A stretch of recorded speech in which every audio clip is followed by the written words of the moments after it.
Bismillah,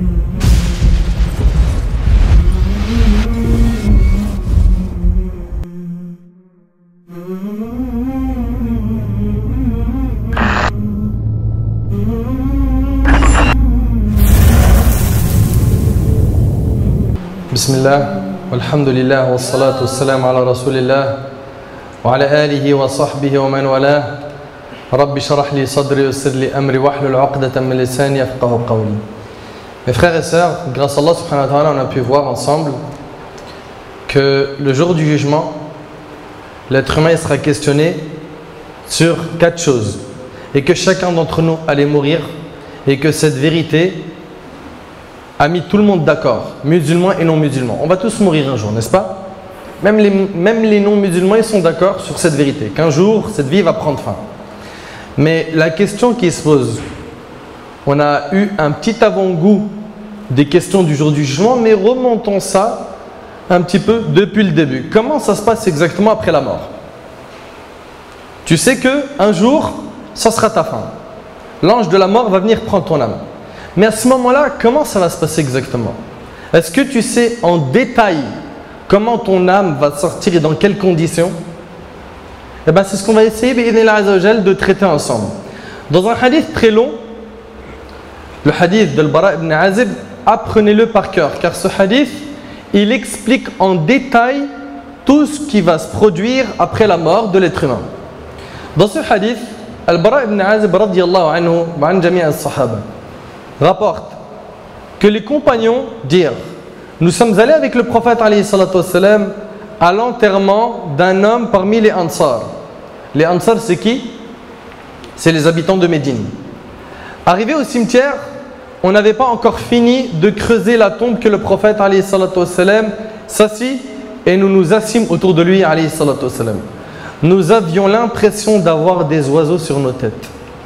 Le prophète alayhi salatu wassalam tenait une baguette dans sa main avec laquelle il creusait le sol. Alors il leva la tête et dit: invoquez Allah subhanahu wa ta'ala contre les tourments de la tombe, contre les souffrances de la tombe. Invoquez Allah subhanahu wa ta'ala contre les tourments de la tombe.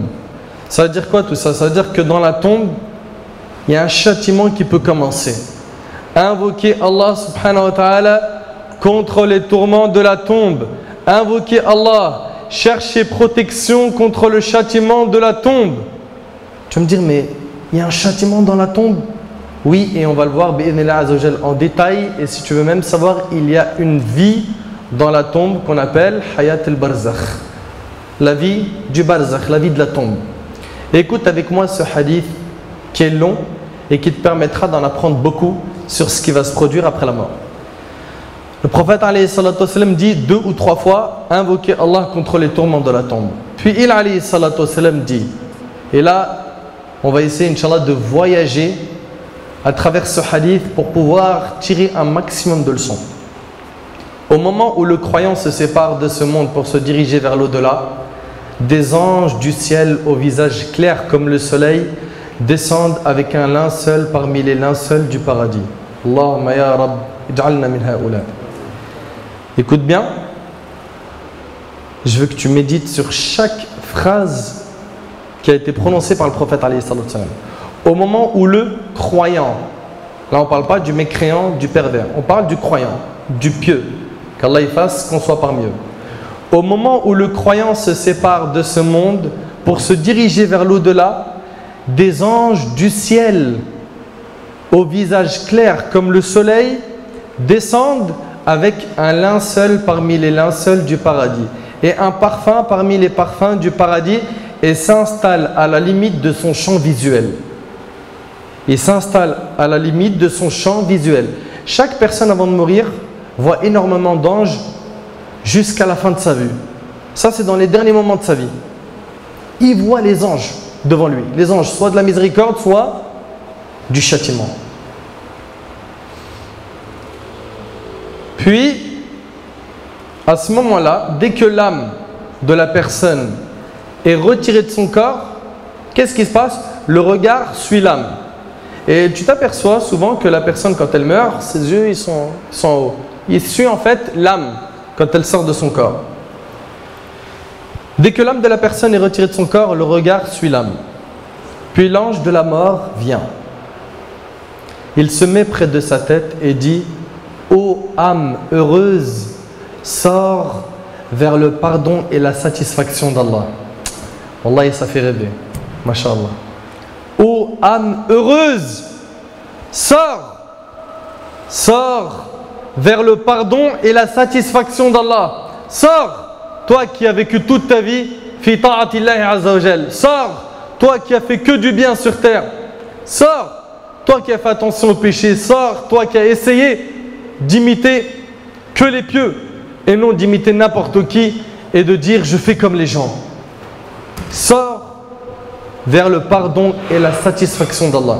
Franchement mon frère, tu rêves pas de vivre ces moments aux derniers instants de ta vie? Bien sûr, cette personne qui va recevoir cette bonne annonce, c'est une personne qui s'est préservée de tout ce qui est haram. Relations illicites avec le sexe opposé, que ce soit serrage de main, bise, fréquentation d'une femme dans le haram, fumer, se droguer, désobéir aux parents, avoir un mauvais comportement, insulter, médire, gros mots, tout ça. Il s'est abstenu. Et en guise de récompense, ô âme heureuse, sors vers le pardon et la satisfaction d'Allah. Subhanallah. Allah Azza wa Jal sera satisfait de cette personne. Et il alayhi salatu wassalam dit, en parlant de cette âme, elle sortira comme de l'eau qui coule d'un réservoir. C'est-à-dire qu'elle va sortir très facilement du corps sans aucune difficulté. Ensuite, les anges la recueillent, mais ils ne la laissent pas un seul instant. Et ensuite la mêlent dans un linceul, puis la parfument. Cette âme est mise dans un linceul et il la parfume d'une très bonne odeur qui vient du paradis. Il en sort avec la meilleure odeur de musk qui existait sur terre. Et dit, on l'élève, le prophète alayhi salatu wassalam, il dit, on l'élève aux cieux et sur son passage, à chaque fois qu'il monte dans les cieux, un groupe d'anges qu'il rencontre s'exclame: quelle est cette bonne âme? Quelle est cette bonne âme? C'est-à-dire, ça y est, là, ton âme, elle est sortie de ton corps. Les anges, ils l'ont prise, ils l'ont enveloppée du linceul et d'un parfum du paradis et ils montent avec dans les cieux. Et à chaque fois qu'ils montent dans les cieux, les anges qui les rencontrent leur disent: quelle est cette bonne âme? C'est qui ça? Qui est cette bonne âme? Alors, est-ce qu'on fera partie de cela ou non? Sache que c'est toi qui prépares dès maintenant ce voyage de l'âme après la mort. Soit tu vas prendre ce trajet, soit l'autre qu'on va détailler après. On l'élève aux cieux et sur son passage, à chaque fois qu'il monte dans les cieux, un groupe d'anges qu'il rencontre s'exclame: quelle est cette bonne âme? Ils répondent: il s'agit de tel, d'un tel, fils d'un tel, en le nommant par le plus beau des noms qu'il avait dans ce monde. Par un beau nom. Eh bien, on t'appellera par les plus beaux noms que l'on t'a donnés dans ce bas monde. Jusqu'à ce qu'il arrive au ciel le plus proche. Et à ce niveau, il demande qu'on ouvre le ciel et c'est ce qui est fait. Les anges de chaque ciel l'accompagnent jusqu'au ciel suivant, jusqu'à ce qu'ils le conduisent au 7e ciel. Allah tabaraka wa ta'ala dira, et médite avec moi sur ce qu'Allah va dire sur cette âme de cette personne qui a fait des efforts sur terre et qui a été intelligent et qui a fait son choix. Il a fait son vrai choix. Il a choisi de vivre comme un musulman et pas comme un pervers et comme un corrompu et comme tous les gens qui voient qui font du haram dans son école ou dans son travail. Allah subhanahu wa ta'ala dira: inscrivez le registre de mon serviteur au illiyin. Inscrivez son registre dans l'endroit le plus haut et le plus noble dans le paradis. Inscrivez le registre de mon serviteur dans l'endroit le plus haut et le plus noble du paradis, puis ramenez-le sur terre. Ça y est, cette âme est inscrite dans les plaisirs du paradis. À partir de maintenant, son âme elle est sortie, ça y est, c'est un plaisir dans la tombe, le jour du jugement, devant la balance, sur le pont du Sirat, jusqu'à avoir le plaisir éternel qui est le paradis. Ton âme est sortie, ça y est, c'est terminé. Et elle se dirige vers une série de bonheurs qui vont s'enchaîner. Puis, dans le hadith, il est dit: c'est de la terre que je l'ai créée et c'est à elle que je les renvoie. Et c'est d'elle que je les ferai sortir une autre fois. On a été créé, comme vous savez, de terre. c'est d'ici qu'on a été créé. D'accord? Puis, on sera ressuscité, Inch'Allah, de nos tombes et on sortira pour Al-Qiyamah, le jour du jugement. Il alayhi salatu wassalam dit, son âme est alors remise dans son corps. Donc, au départ, toi qui étais en vie, il y a un moment où tu vas avoir une coupure. Vous savez, quand tu es chez toi, il y a une coupure de courant. Là, c'est une coupure totale et devant toi, il y a des anges. Et pas un ou deux ou trois, tu en as jusqu'à perte de vue. Et on parle du croyant, il va en avoir tellement devant lui qui seront agréables à voir et qui viendront avec un linceul du paradis, un parfum. Ils vont bien prendre ton âme, ils vont bien la recueillir et ils vont t'emmener dans les cieux pour que tu puisses entendre cette belle annonce de la part d'Allah. Inscrivez le registre de mon serviteur dans le plus haut des paradis. Puis après, ton âme est remise dans ton corps. Et à ce moment-là, deux anges se présentent à ce serviteur. Où? Où? Dans la tombe, fil qabr. Ces anges sont Munkar et Nakir, qui vont s'asseoir auprès de lui et qui vont lui dire: écoutez et notez les questions qui seront posées à chaque musulman dans sa tombe. Chaque musulman, il va entendre ces questions dans sa tombe. Écoute bien. Il va entendre qui est ton Seigneur? Et c'est les deux anges qui vont le questionner. Ton Seigneur, c'est qui, mon frère? C'est qui? C'est Allah. C'est facile d'y répondre, n'est-ce pas? Mais dans la tombe, c'est autre chose. C'est en fonction de tes œuvres qu'Allah Azza wa Jalla, il va te raffermir. Là, maintenant, c'est facile, tu as la réponse. Deuxième question. Quelle est ta religion? Donc, quand on va lui dire qui est ton Seigneur, il dira Allah est mon Seigneur. Ensuite, ils vont lui dire quelle est ta religion? Il dira l'islam est ma religion. Puis, ils vont lui demander quel est l'homme qui a été envoyé parmi vous? Il dira c'est le messager d'Allah alayhi salatu wassalam. Ils lui demanderont encore quelle est ton œuvre? Il dira j'ai lu le livre d'Allah, j'ai eu foi en lui tout comme je l'ai approuvé. J'ai lu le Coran, j'ai cru au Coran, j'ai pratiqué le Coran. Ça, c'est le croyant raffermi par son Seigneur qui va répondre de cette manière. Alors, une voix se fera entendre du ciel. Mon serviteur a dit vrai. Apprêtez-lui un lit du paradis. Première récompense. Ça, c'est dans la tombe. On n'a pas encore parlé du jour du jugement, de ce qui va se passer après. Bi'idhnillah azza wa jal, on a pour objectif, avant de terminer l'intikaf, de finir ce voyage de l'âme après la mort ensemble. Mon serviteur a dit vrai. Apprêtez-lui un lit du paradis. Voilà, tu me demandes, qu'est-ce qu'il y a dans la tombe? Un lit du paradis. Est-ce que c'est terminé? Non. Mettez-lui des habits du paradis et ouvrez-lui une porte vers le paradis. Allahu Akbar.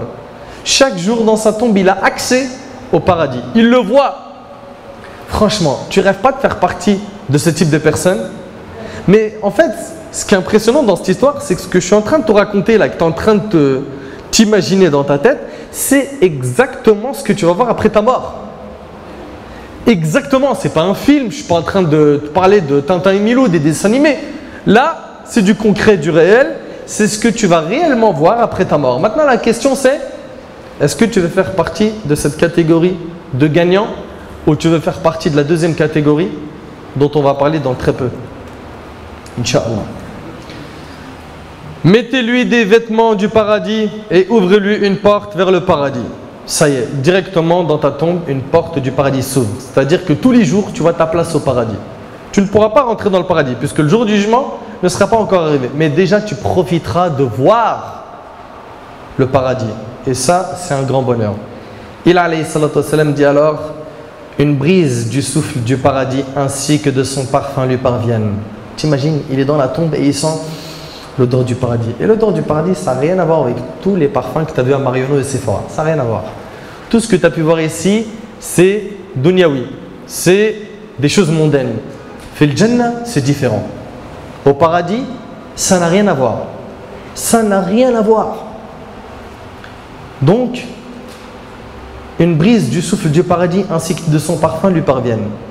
Et on lui élargit sa tombe jusqu'à la limite de son champ visuel. Et c'est pas fini. Ta tombe, elle est parfumée par une odeur du paradis et ta tombe s'élargit jusqu'à la fin de ton champ visuel. Elle est très très large et spacieuse. Tu as de l'espace autour de toi. Et après, qu'est-ce qu'il va dire cet homme? Bien sûr, toutes ces paroles, je ne vous les invente pas. Là, c'est un hadith. Il s'appelle le hadith de Al-Bara ibn Azib.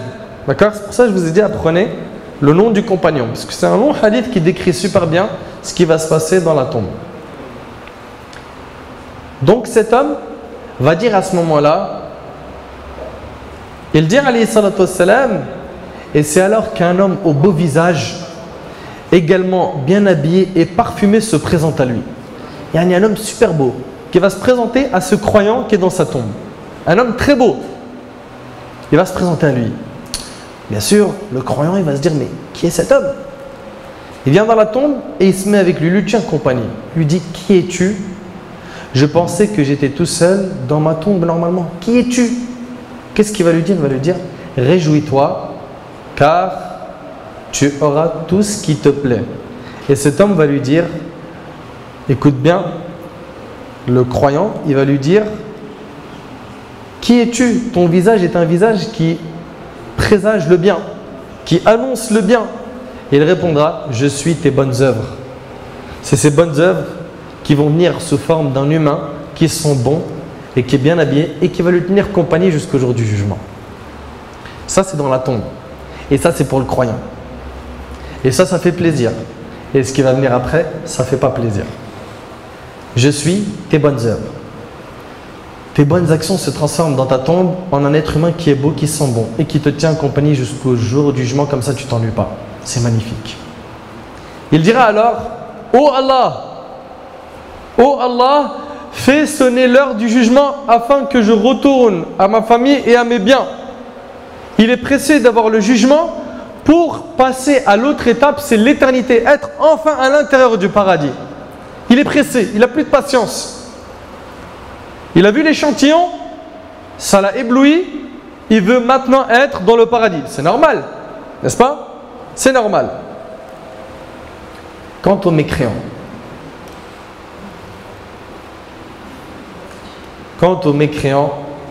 à ceux qui ont désobéi à Allah Azza wa Jalla, à ceux qui ont préféré se la couler douce, à ceux qui ont oublié qu'Allah Azza wa Jalla les voyait, à ceux qui se sentaient en sécurité quand ils faisaient des péchés parce qu'ils se disaient j'ai pas été puni par Allah donc c'est bon, c'est passé, ça a glissé, c'est bon, j'ai fait le péché, ça passe, j'ai rien eu.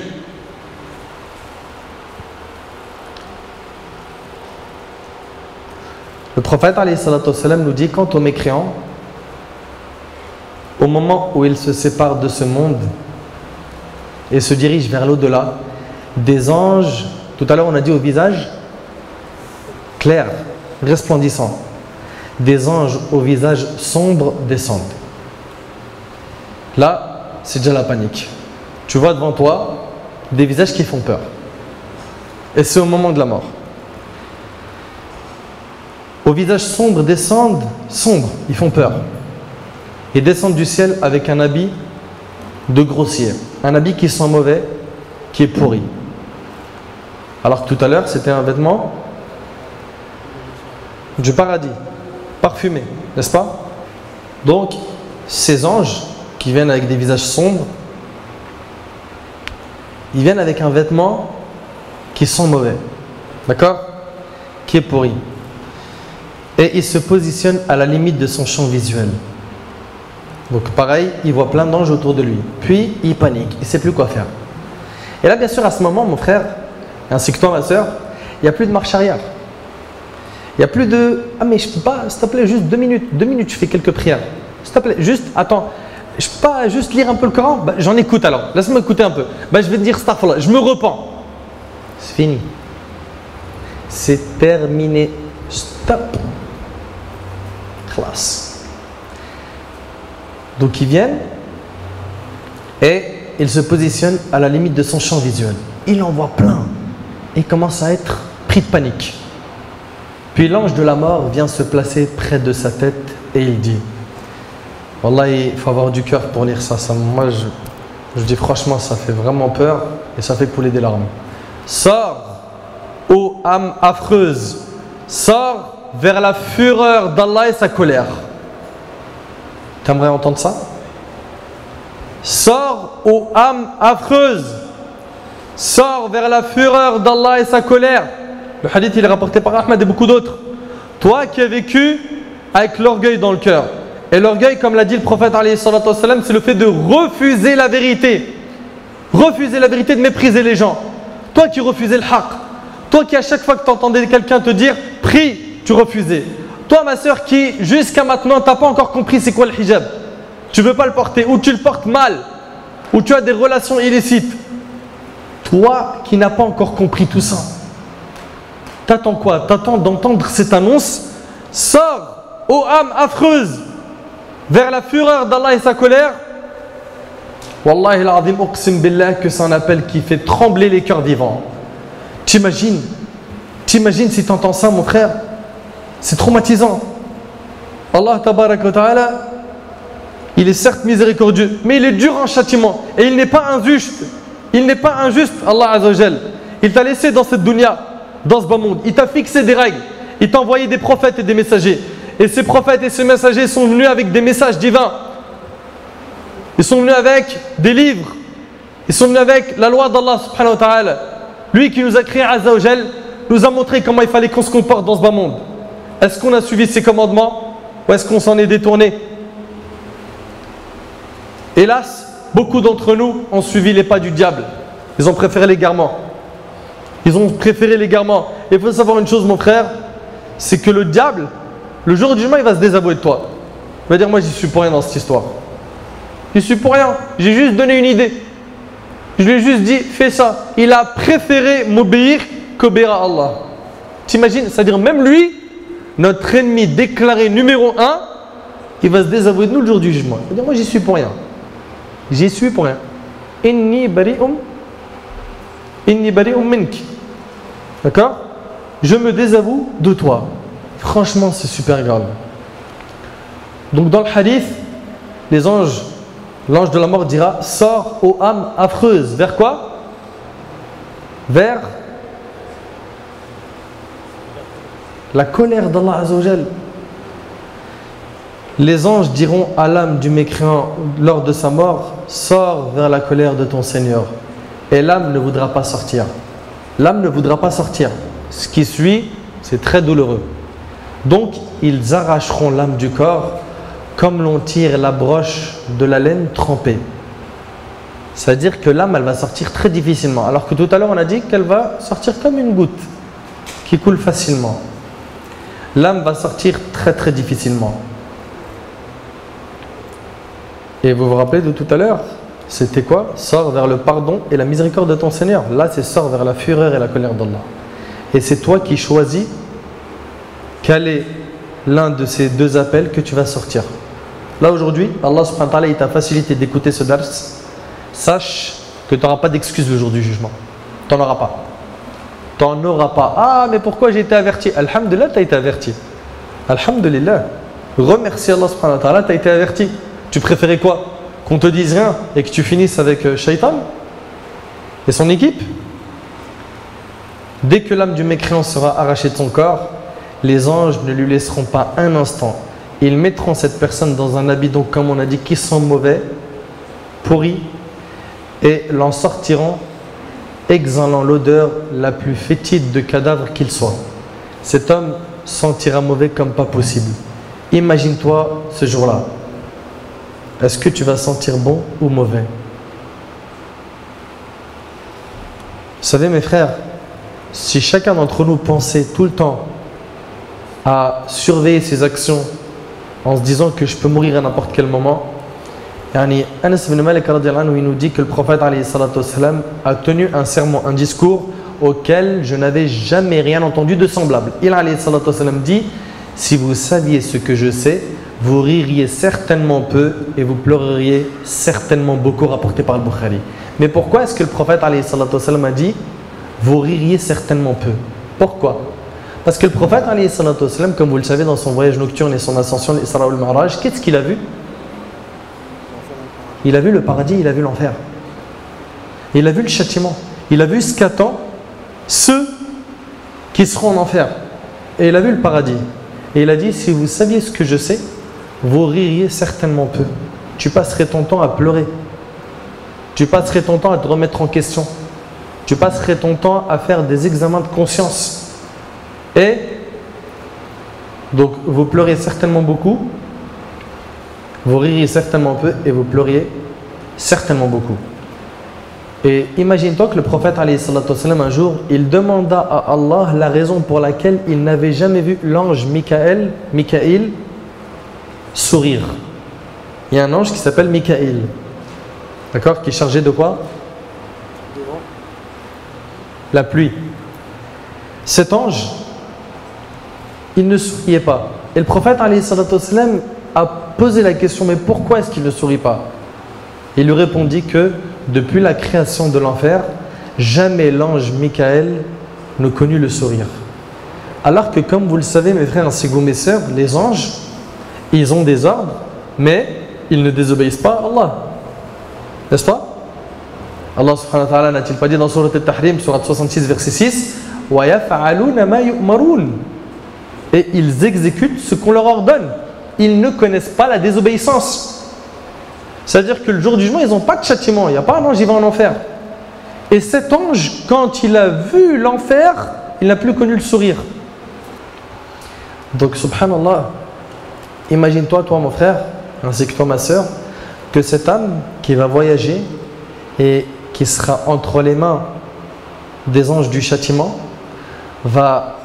ils vont t'envelopper dans un vêtement qui sent mauvais, qui est pourri. Tu auras une odeur de cadavre, puis ils vont monter avec toi dans les cieux. Et bien sûr, ce qui arrive après, c'est pire. Ça, c'est que l'intro. C'est le début. Ce qui est après, c'est pire. Là, c'est le début de la douleur.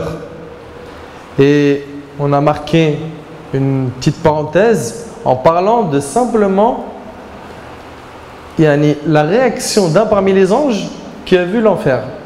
Enfin, tout ça, ça doit nous amener à avoir peur de l'enfer. Et l'intelligent est celui qui calcule ce qu'il va faire comme action et il va tout faire pour considérer que la prochaine action qu'il va commettre, c'est la dernière.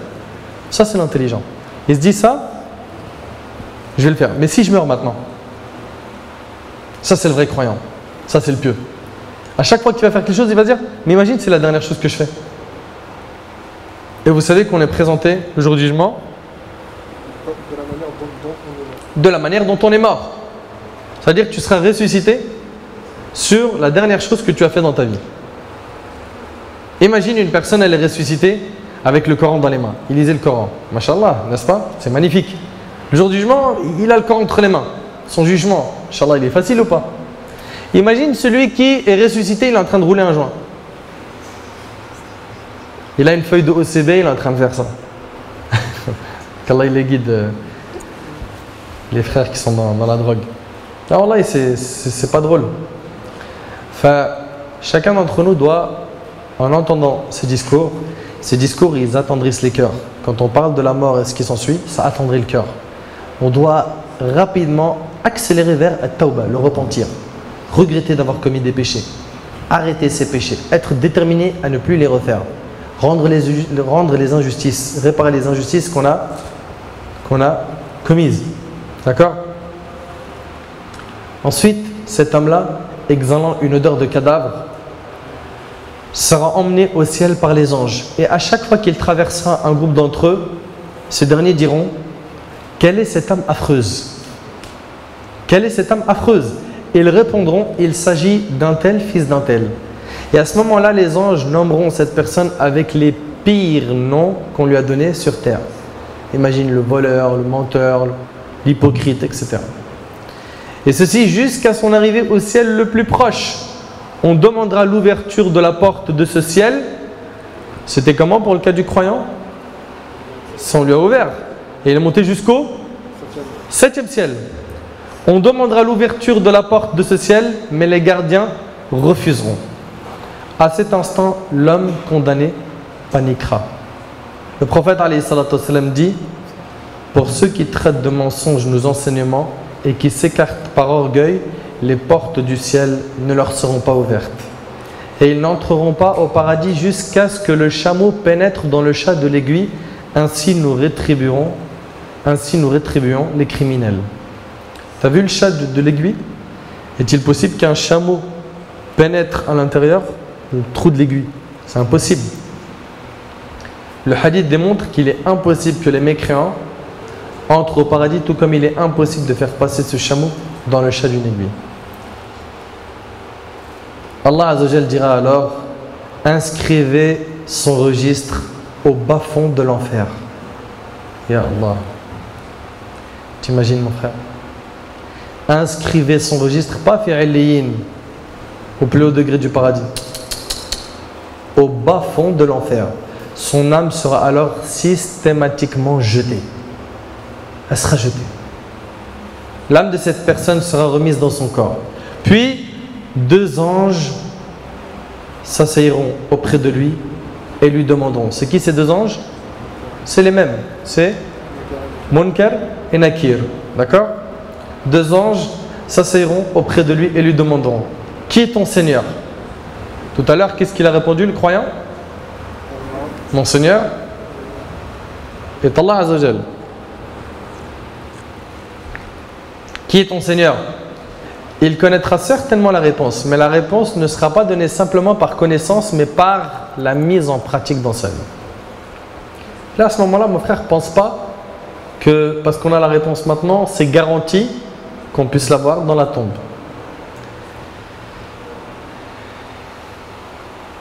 Si tu sais, mon frère, qu'Allah est ton Seigneur, tu te dois de mettre en pratique ce qu'il nous a ordonné de faire.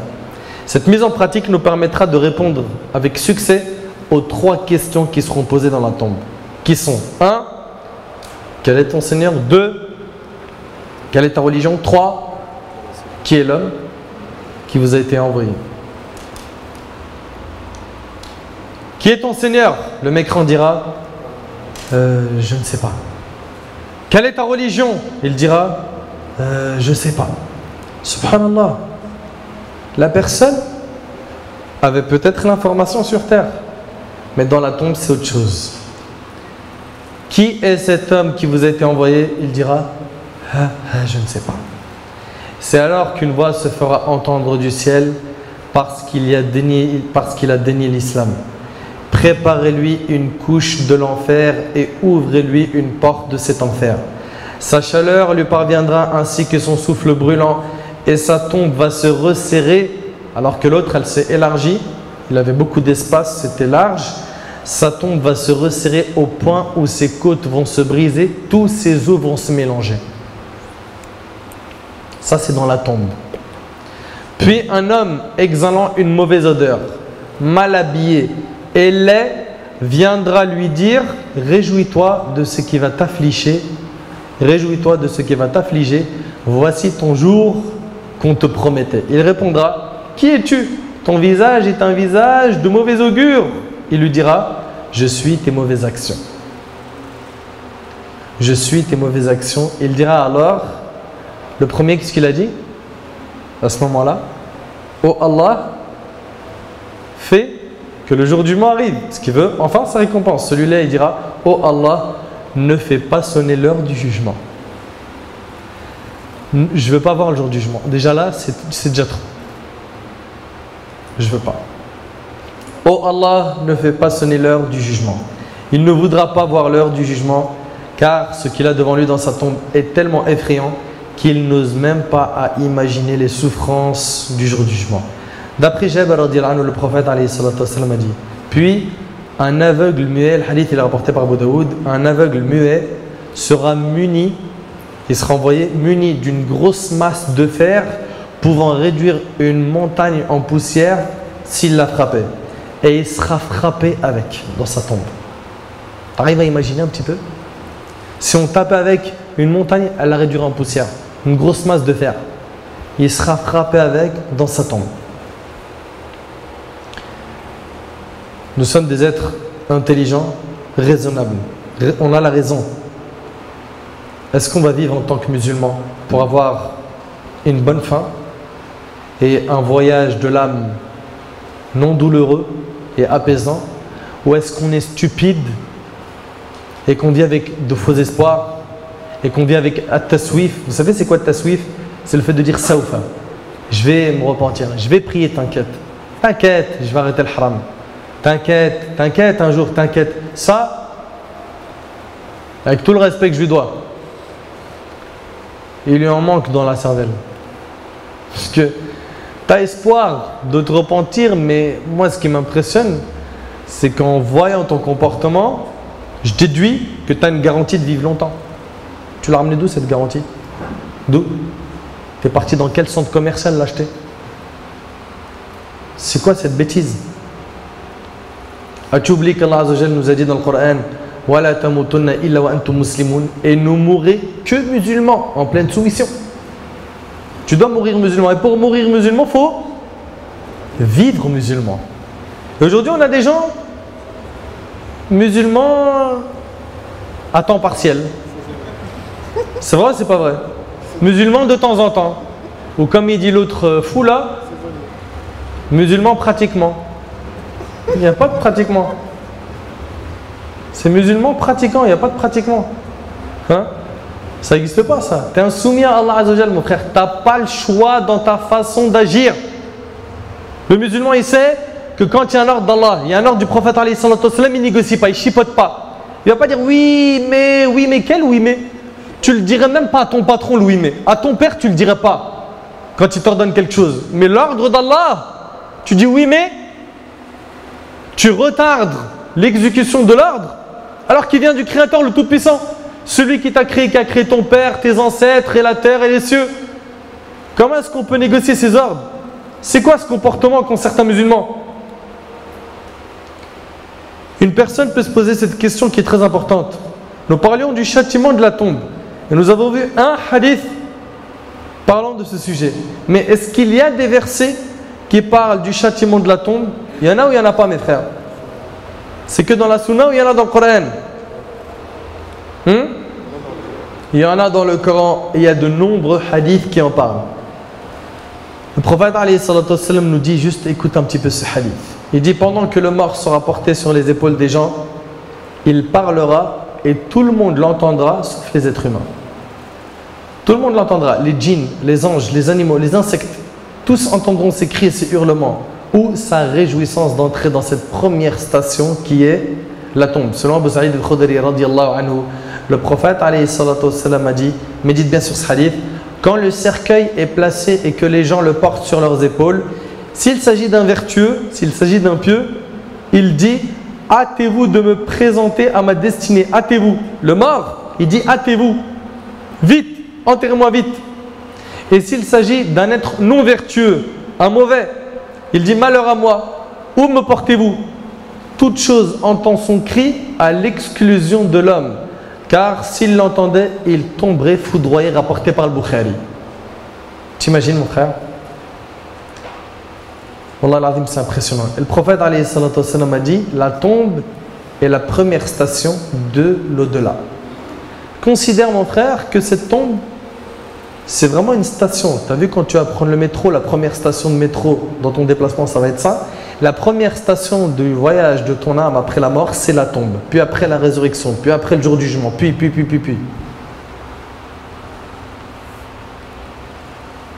Le prophète alayhi salatu wassalam nous explique que dans la tombe, personne n'échappera à une parmi les épreuves qui est quoi?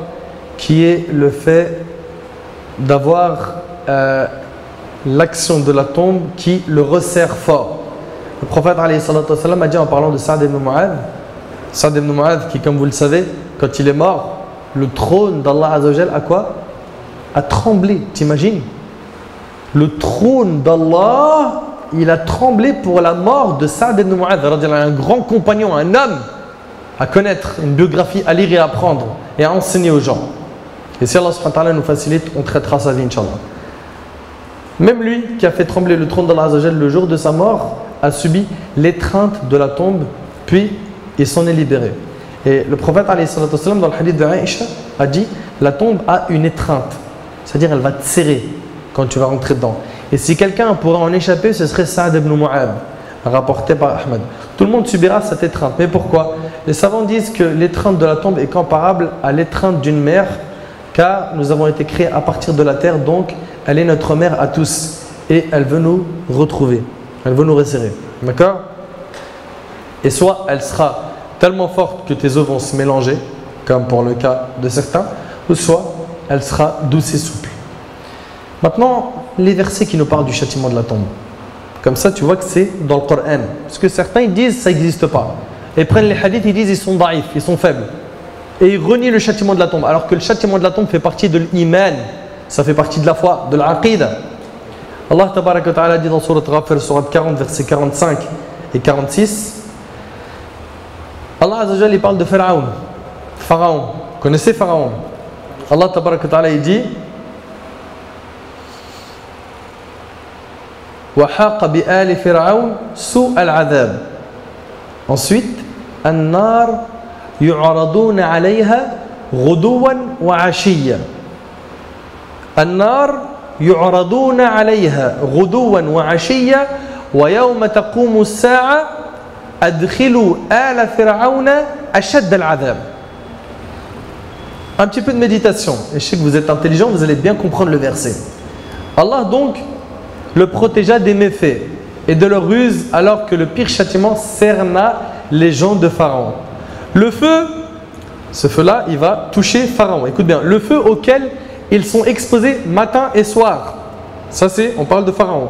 Et le jour où arrivera l'heure, il sera dit, faites entrer les gens de Pharaon au plus dur des châtiments.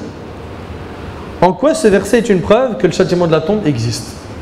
Le feu auquel ils sont exposés matin et soir. Donc il y a un feu auquel ils sont exposés matin et soir. D'accord? Et le jour du jugement, faites entrer les gens de Pharaon au plus dur des châtiments. Donc avant le jour du jugement, ils sont exposés à un feu matin et soir. Où? Dans la tombe. D'accord? C'est donc dans le Coran. Surat Ghafir, Surat 40, versets 45 et 46. T'as bien compris? Ensuite, Allah Tabaraka wa Ta'ala dit dans Surat Sajda, Surat 32, verset 21. Les preuves sont très nombreuses. Je me contenterai, Inch'Allah, de citer le minimum. Allah Tabaraka wa Ta'ala dit وَلَنُذِيقَنَّهُمْ مِنَ الْعَذَابِ الْأَدْنَى دُونَ الْعَذَابِ الْأَكْبَرِ لَعَلَّهُمْ يَرْجِعُونَ. Nous leur ferons certainement goûter au châtiment ici-bas avant le plus grand afin qu'ils reviennent vers le droit chemin. Donc il y a un châtiment ici-bas avant le plus grand. Et celui-là, c'est celui de la tombe.